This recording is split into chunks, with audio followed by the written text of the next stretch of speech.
everybody. My name is Onuoha Gianna, a 500 level medical student, and I'm going to be answering this question for the warmest chaplaincy and PRO collaboration. And I'll read it out now. It says, how do you sleep well, have classes till evening, and read really hard? Wow. So basically, this is something that I think everyone in medical school can relate to, and even post medical school, because as doctors, you would work for long hours and you still have to read really hard for to keep on writing examinations. So, God helping me, I'll be giving or sharing a few things which I know helped me and are still helping a lot of other people. So, firstly, I would say you have to take it all to God in prayer because God placed you in medical school for a reason, and you should turn to him for directions on how to go. Different people have different conditions that their bodies adjust to or can work with, so you have to find what is tailored and meant for you. So firstly, after that, I'll go with, you have to make things easy for yourself by not sleeping in class. Like long you have long classes. So if you cannot sleep in class, that will be a great benefit to you because firstly, the lecturers actually kind of emphasize what is going to come out in the exam. You'll be able to take note of the slides that are skipped. Personally, if the lecturer skips slide, let's say 23, I'll write slide 23 skipped. So that when I'm reading, I don't have to bother myself with that. Like I'll just glance over it. And basically, when you pay attention in class, there is this theory that you have to read 4 times for something to stick in your head. So, like, that's during class, that is like your first reading. So, it helps you a whole lot, and you'll be able to know the really important things. Secondly, now sleeping in class, that's what I said, but now how to stay awake in class because it's possible that you can sleep the whole night and yet you can't stay awake in class. So, you can actually get stuff like sweets or something because lecturers don't really like gum. But basically, to stay awake in class, and sometimes you can just try to walk around, go to the back of the class, and come back to your seat to stay awake because it's so important to stay awake in class. Because sometimes you might not even have time to really read that topic. So if you were actively paying attention when the teacher was teaching, it's a great advantage to you.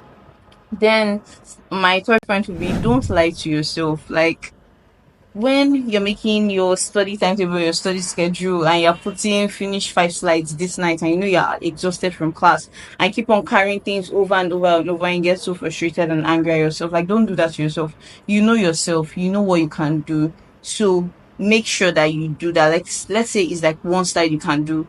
If you are consistent for the whole week, that's like 5 slides in a week, and that's better than you doing 5 slides on Monday and then you're so burnt out and you're not able to do anything else all week. So know what works for you. As much as you want to ask people what works for you and this, you should actually know what works for you. And then you have to also mix the way you read. Sometimes you might be too tired after class to read, like so tired. So you can actually try, sleeping early that night so you can wake up early the next morning and read. You can, if you're the type of person that needs to get back to the whole, you just sleep off. Like this is not just a 1 day thing, it keeps on happening and you're so angry at yourself. You can try staying behind after classes in booth or wherever you are, and this would help you. Like you just read till, let's say, they close the building or they close the library by 8, or you can go somewhere else where you can read for a later time. So by the time you come back to the hall, even if you sleep, at least you know that you have read. Also, this one is a bit controversial, but you can sacrifice your break time, especially if you're a daytime reader like me, who like nights don't really work well, except there's like the exam tension. So sometimes you can choose not to go for food. You can buy snacks or something and read during that time, 1 hour, 2 hour break time, and that will actually go a long way in helping you cover things. Plus, during the daytime, since you're more awake, your brain is able to function better and you're able to assimilate more. Then you have to utilize your weekends very, very well. You have to make sure you plan your weekends before the weekends come so that you know that this time I'm utilizing it well to rest and to read. And then you have to know your energy levels. Basically, like I said, if you know that nights can never and never ever work for you, you can assign that time to the morning and try waking up early so you can study during that time. Because some people come back from classes and they're able to really stay awake, read till they eventually sleep. Some people come back, they sleep for a while, and then they wake up and they read. But some people, they sleep for a while, they'll actually just sleep off to the next morning. So if you know you're that type of person, it'd be good if when you come back from class, you actually just try and read, just whatever energy you have left, drain it up and then sleep, because you know you might not wake up again if you plan to wake up that night. And then lastly, I'll be saying that when you are really, really burnt out and you know that you can't read, like, let's say you're not even that tired, let's say you're just like tired of schoolwork and generally, you can devote that time to doing other things which will help you in reading. What do I mean? If you have like a pending, let's say, assignment, a project, or basically you can just plan your reading schedule for other days during those times where you know you can't actually read.